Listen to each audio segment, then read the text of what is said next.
नमस्ते जी, नमस्ते और स्वागत है आपका रोविंग फैमिली के एक नए ब्लॉग में।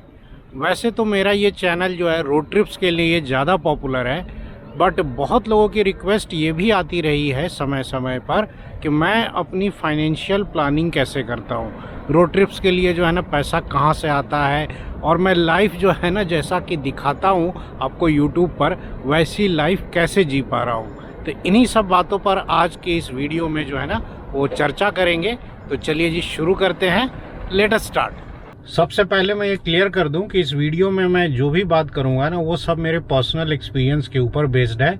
मैं कोई फाइनेंशियल प्लानर नहीं हूं, ना ही मैं कोई रिसर्च एनालिस्ट हूं। इस वीडियो के दौरान मैं कोई भी स्टॉक या म्यूचुअल फंड आपको रिकमेंड नहीं करने वाला।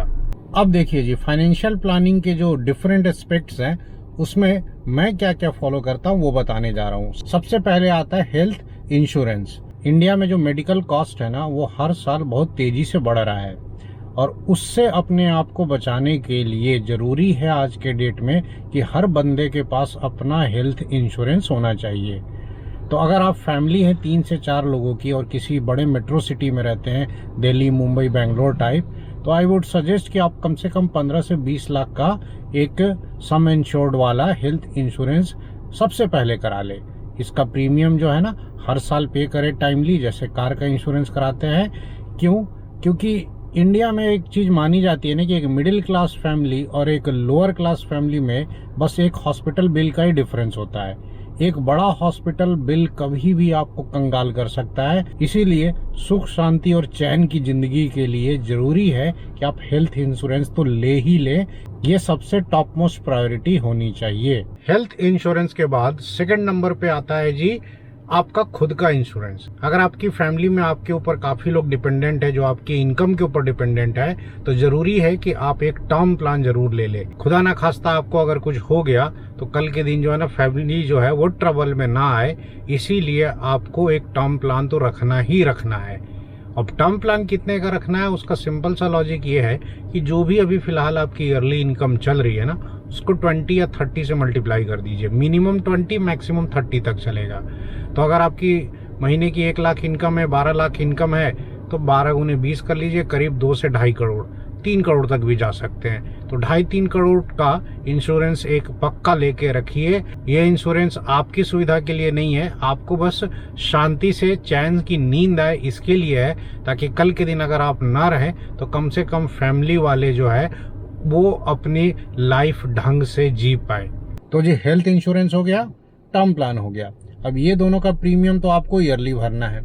अब आते हैं तीसरे पॉइंट पे, दैट इज फ्यूचर प्लानिंग। उसमें सबसे पहले सेविंग करनी है आपको अपने खुद के रिटायरमेंट के लिए। अगर आप गवर्नमेंट एम्प्लॉय हैं तो ऑलरेडी आपका सरकार कुछ ना कुछ पेंशन का इंतजाम कर देगी, बट हमारे जैसे जो प्राइवेट सेक्टर के एम्प्लॉय हैं या जो बिजनेसमैन है उनको अपना बुढ़ापे का इंतजाम खुद ही करना पड़ेगा। तो अपनी सैलरी का कम से कम 10 से 15% या मैक्सिमम चाहे तो 20% किसी न किसी एक ऐसे फंड में जरूर लगाएं जो रिटायरमेंट के लिए हो। अब रिटायरमेंट के लिए मैं क्या यूज करता हूँ? रिटायरमेंट के लिए मैं एनपीएस यूज करता हूँ, नेशनल पेंशन सिस्टम।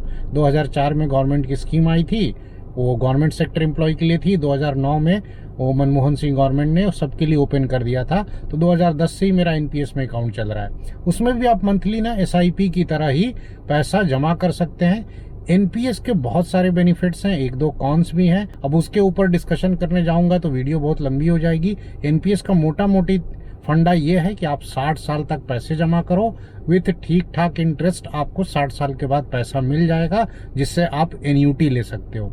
एन्यूटी मतलब जिससे आपको मंथली एक इनकम होती रहेगी, कुछ उसका 60% आप लमसम निकाल भी सकते हैं जो टैक्स फ्री होता है। एनपीएस में आपको इक्विटी एक्सपोजर भी मिल जाता है, डेट एक्सपोजर भी मिल जाता है। एज के साथ आप अपना इक्विटी का जो एक्सपोजर है वो कम ज्यादा भी कर सकते हैं। मेरा जो एनपीएस का पिछले 15 साल का एक्सपीरियंस रहा है ना, उसमें एनपीएस ठीक ठाक रिटर्न दे रहा है। 11.5 से 11.25% का रिटर्न मार्केट में दे रहा है। एंड माइंड इट, ये टैक्स फ्री पैसा है। जब भी आपका आएगा 60 के बाद तो इस पे कोई एलटीसीजी नहीं लगेगा, लॉन्ग टर्म कैपिटल गेन नहीं लगेगा अभी के टैक्स के रूल के हिसाब से। अब मैं एनपीएस को क्यों प्रेफर कर रहा हूँ पेंशन के लिए, जबकि म्यूचुअल फंड्स इतने अच्छे मार्केट में हैं और वो अच्छा रिटर्न दे सकते हैं।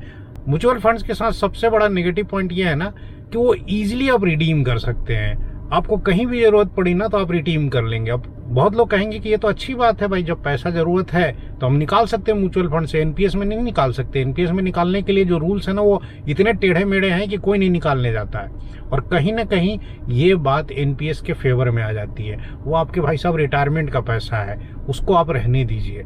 म्यूचुअल फंड्स में अलग से इन्वेस्ट कर लीजिए, वो ठीक है। बाकी अगर आप फाइनेंशियली डिसिप्लिन है और ऐसा कुछ है, लगता है आपको कि 20-30 साल तक आप अपने पैसों को हाथ नहीं लगाएंगे, तो म्यूचुअल फंड तो फिर बेस्ट है। इक्विटी म्यूचुअल फंड में लगाइए, 15-18% का रिटर्न मस्त आएगा 10-15 साल में। अब आते हैं जी चौथे पॉइंट पे कि अपनी बाकी की ज़रूरतों के लिए भी सेविंग करना है। बाकी की ज़रूरतें कैसे हुई? रिटायरमेंट तो हो गया, बच्चों की पढ़ाई, उनका जो फ्यूचर में शादी ब्याह होगा उसका खर्चा, और हो सकता है कि आपको फ्यूचर में कोई फ्लैट वगैरह लेना है तो उसका डाउन पेमेंट, फ्यूचर में आपको कोई कार लेनी है, कोई बड़ी चीज़ लेनी है, कोई फॉरेन ट्रिप करना है, उसके लिए सेविंग। उसके लिए क्या कीजिए कि उसके लिए बेस्ट है कि म्यूचुअल फंड में इन्वेस्ट कीजिए। अगर आपका इन्वेस्टमेंट हॉरिजॉन 3 साल से ज़्यादा का है तो इक्विटी म्यूचुअल फंड अच्छे हैं। 4 साल, 5 साल, 7 साल में कभी भी नेगेटिव रिटर्न नहीं देते हैं। मैं एसआईपी की बात कर रहा हूँ। मैं मान के चल रहा हूँ कि आप जो है ना मंथली इन्वेस्ट करेंगे सैलरी के इनकम से या अपने बिजनेस इनकम से, तो एसआईपीज जो है ना 3 से 5 साल में इक्विटी में ईजिली अच्छे अच्छे म्यूचुअल फंड में 14-15% का रिटर्न दे देती हैं। मिनिमम 10-12 का तो आता ही आता है। तो आप म्यूचुअल फंड्स में इन्वेस्ट कीजिए। अब कितना जमा करना है ये इस बात पर डिपेंड करेगा कि रिटायरमेंट में जो सेविंग्स आप कर रहे हैं ना मंथली, उसके अलावा आपके पास कितना सरप्लस फंड बचा है। एक चीज और ध्यान रखना है ना कि जो भी आप म्यूचुअल फंड में इन्वेस्टमेंट करें उसके साथ ना एक गोल टैगिंग जरूरी है। क्या है ना कि हम लोग म्यूचुअल फंड में कितनी बार एसआईपी चालू कर देते हैं 5,000 की, और फिर 6 महीने बाद बंद भी कर देते हैं, मार्केट खराब हुआ तो हमें पता ही नहीं रहता वो 5,000 की एसआईपी क्यों की थी, बस ऐसे ही सेविंग के लिए स्टार्ट की थी। उसके साथ अगर आप गोल टैगिंग कर देंगे कि ये बेटे की पढ़ाई के लिए है, या बिटिया के फॉरेन जाने का फंड है, या बिटिया की शादी का खर्चा है, तो आप उस पैसे को हाथ लगाने में 10 बार सोचेंगे। अगर आपने अपनी बिटिया के पढ़ाई के लिए या शादी के लिए एक गोल फिक्स कर रखा है कि मुझे एक्स अमाउंट ऑफ पैसा चाहिए और उसके लिए मैं एसआईपी कर रहा हूं, तो बीच में आप उसको नहीं तोड़ेंगे। और अगर वही गोल नहीं रहेगा ना उसके साथ, तो कहीं आपको कभी जरूरत पड़ गई, अचानक मूड कर गया, नया कार लेना है, तो आप वो फंड तोड़ देंगे। तो गोल टैगिंग जरूरी है। हर एसआईपी के साथ एक गोल लिंक्ड होना चाहिए कि आखिर मैं पैसा किस चीज के लिए बचा रहा हूं। अब आते हैं जी 5वें पॉइंट पे। 5वां सेविंग आपको करना है शॉर्ट टर्म नीड्स के लिए, जो 1-2 साल 3 साल के अंदर जरूरत हो। जैसे हो सकता है कि आपको कोई फ्लैट लेना है, उसका डाउन पेमेंट आपको इंतजाम करना है, तो उसके लिए बेस्ट होता है कि आप उसमें भी म्यूचुअल फंड में ही जाएं, लेकिन उसमें हाइब्रिड फंड्स आते हैं जिसमें इक्विटी एक्सपोजर थोड़ा कम होता है, रिटर्न थोड़ा कम देंगे, लेकिन वो आपको पैनिक भी नहीं होने देंगे। रात को नींद अच्छी आएंगी, चैन से सोएंगे आप। हाइब्रिड फंड भी 12 से 14% का रिटर्न दे देते हैं 2 से 3 साल में, कोई दिक्कत वाली बात नहीं है। तो आप उसमें करें, उसमें भी गोल टैगिंग जरूर कर दें। अब आते हैं जी 6ठे पॉइंट पर। ये जो सेविंग मैं बात कर रहा हूं, तो इससे आपको कहीं ऐसा ना लगे कि ये कुछ एक्सेसिव सेविंग्स की तरफ ये मैं जा रहा हूं। नहीं भाई, जिंदगी जीने आए हैं, कमा रहे हैं, तो कुछ उड़ाएंगे भी, मौज मस्ती भी करेंगे। लेकिन क्या है ना कि मौज मस्ती और उड़ाने के चक्कर में आदमी कभी ओवर द टॉप ना चला जाए। इसके लिए बेस्ट रहता है ना कि अपनी सैलरी अकाउंट या जो मेन आपका जो भी इनकम अकाउंट है ना, उसके साथ कोई यूपीआई वगैरह ना लिंक करे। आप क्या करें ना कि एक सेपरेट अकाउंट रखें जहां आप हर महीने सैलरी आने के बाद उसमें से कुछ एक्स अमाउंट पैसा उस अकाउंट में ट्रांसफर कर दे, जो आपके घरेलू खर्चे या घूमने फिरने या रेस्टोरेंट में खाने पीने के लिए है। उससे आपके खर्चे जो है ना कंट्रोल में रहेंगे। और उसी जो एक्स अमाउंट आपने डिफरेंट अकाउंट में ट्रांसफर किया ना, उसी से यूपीआई लिंक रखे। बाकी जितने यूपीआई है ना डिसेबल कर दीजिए, नहीं चाहिए इतने यूपीआई आपको, ठीक है। 1-2 यूपीआई होने चाहिए। होता क्या है ना कि आजकल स्कैनर हर जगह आ गया है, हम लोग देखते नहीं है, खट से स्कैन करते हैं और पैसा ट्रांसफर करते रहते हैं। 200-500 200-500 कुछ समझते ही नहीं है। ओवर ए टाइम आप देखेंगे 1 साल में आपके लाखों रुपए इन सब चीजों में चले जाते हैं। तो अगर आप एक अलग से अकाउंट रखेंगे ना खर्चों के लिए, घूमने फिरने के लिए, तो आप कंट्रोल में रहेंगे। जब उसमें पैसे कम हो जाएंगे तो उस महीने आप थोड़ा कंट्रोल करेंगे कि नहीं लग रहा है इस महीने को ज्यादा खर्च हो गया है, थोड़ा कंट्रोल करने की जरूरत है। मेन अकाउंट से अगर आप खर्चा करते रहेंगे ना, सैलरी अकाउंट से जहां से आपकी सेविंग्स वगैरह भी हो रही हैं, तो फिर तो आपका पैसा कब कैसे उड़ जाएगा आपको भी नहीं पता चलेगा। अब आते हैं 7th पॉइंट पर कि अपने फिजूल के खर्चों को कैसे कंट्रोल में रखें। देखिए, इंसान जो है ना बाय नेचर जो है, कोई भी नई चीज देखता है ना तो उसके अंदर जो है ना वो इच्छा शक्ति तो आती ही है लेने की। जैसे नया आईफोन आ गया, नई कार आ गई, तो मैं क्या रूल यूज करता हूँ ना कि कोई भी नई चीज अगर लेनी है और उसका अमाउंट ठीक ठाक बड़ा है, मतलब ठीक ठाक मतलब कितना बड़ा है, आपकी सैलरी या इनकम का समझ लो 10% से ज़्यादा। 1 लाख अगर इनकम है आपकी मंथली और कोई चीज़ 10,000 12,000 से ज़्यादा महंगी है ना, तो उसको लेने से पहले 2-3 बार सोचें। मैं इसको कहता हूँ ना कि आप 1 हफ्ते तक उस परचेज को डिले करें। 1 हफ्ते तक आप ये सोच विचार करें कि क्या वो जो चीज़ आप लेने जा रहे हैं, क्या वो सही में वाकई में बहुत ज़रूरी है आपके लिए? क्या उसके बिना आपकी ज़िंदगी नहीं चल पा रही है? या उसके आने से आपकी लाइफ में क्या इम्प्रूवमेंट होगा? ऐसा क्या हो जाएगा जिसके लिए आपको वो एक्स्ट्रा रुपए खर्च करना ज़रूरी है? इसे मैं कहता हूँ कूल ऑफ पीरियड। 1 वीक तक जब आप सोच विचार करेंगे ना, आप देखेंगे कि वो जो रश आया था ना माइंड में कि ये चीज़ ले लूँ, वो सिर्फ थोड़ी देर के लिए था। आपको 1 हफ्ते में रियलाइज हो जाएगा कि वो चीज़ आपको चाहिए नहीं। वो बस थोड़ी देर के लिए एक माइंड में वो डोपामाइन रिलीज होता है कि ये ले लूँ। उस चक्कर में आदमी जो है ना, यूपीआई है ही, स्कैन करता है, खर्चा कर देता है। 1 हफ्ते के बाद भी आपको लगता है कि नहीं यार ये चीज़ तो ज़रूरी है, ये मुझे चाहिए ही चाहिए, इसके बिना काम नहीं चलेगा, तब आप बेशक उस सामान को लीजिए। साथ ही कोई भी बड़ा आइटम अगर आपको कभी खरीदना हो, बड़ा आइटम का मतलब हो गया बड़ी टीवी खरीदना है, आईफोन खरीदना है, कार खरीदना है, तो उसके लिए कोशिश करें कि कभी भी ईएमआई के ट्रैप में ना फंसे। बेस्ट होगा औकात में रहना सीखे। उसके लिए सेविंग्स पहले से करें।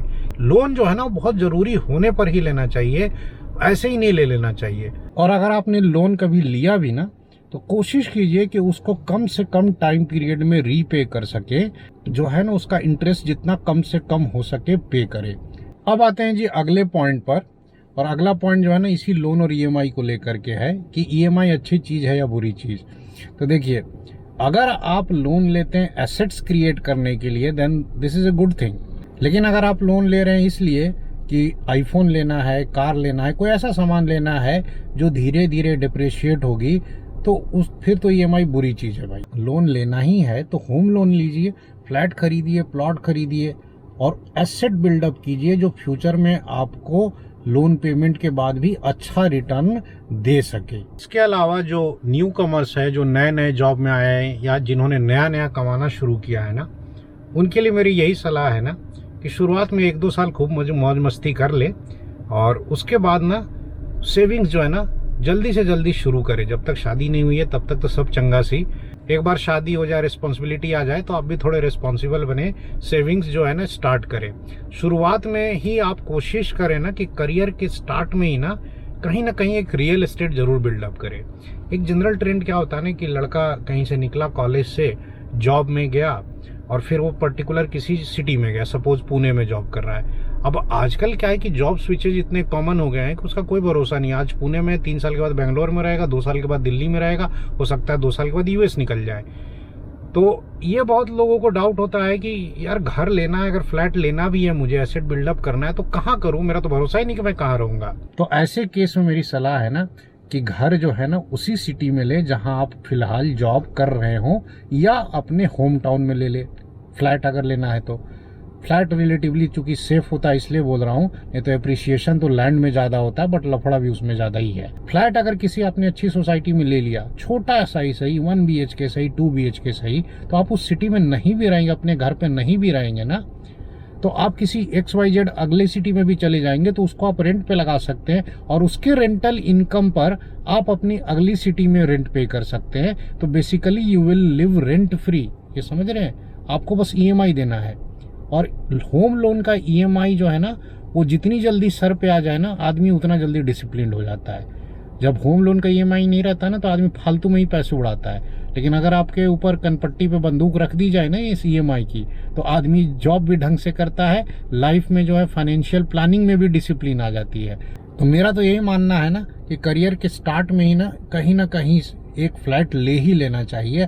आप वहाँ रहे ना रहें वो मैटर नहीं करता है, लेकिन उसके बाद आप टेंशन फ्री रहेंगे पूरी लाइफ कि चलो एक अपना घर, एक आशियाना बना तो लिया है, कहीं है तो अपना। तो ओवरऑल जो है ना एक सुख शांति वाली जिंदगी के लिए जरूरी है ना कि आपके पास सेविंग्स में ठीक ठाक अमाउंट हो, एक घर हो, तो आप चैन की नींद सोएंगे, लाइफ एंजॉय कर पाएंगे।